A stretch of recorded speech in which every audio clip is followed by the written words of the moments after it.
Hello mga mi, ani adlaw day kami ang gitahasan no. Ang gitahasan nga magluto para sa amo ang mga bata nga kinder. So karong adlaw day mga mi ang amo ading lutuon is champurado.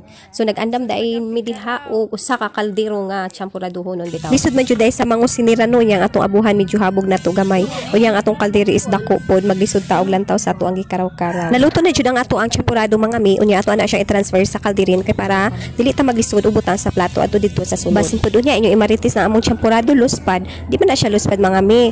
Giilog lang ang kolor sa gatas kay duha jud ka condense ang amo ang gibutang ana. Pero ti kalami jud na amo ang champurado mga mi. So ana orasan nakahuman na day mi upamutang sa uban nga mga plato no. Nya kining upat ka plato nga nasa sa kalamisa is giapasan lang na siya og butang kay ingon si teacher nga apila na lang daw nagbutang kay naapay lain nga mukaon. Pasalamat lang dahil pugko aning 9 tigunit aning kalderino nga wala jud siguro ni siya initi ay baga-baga siguro ni ko balay.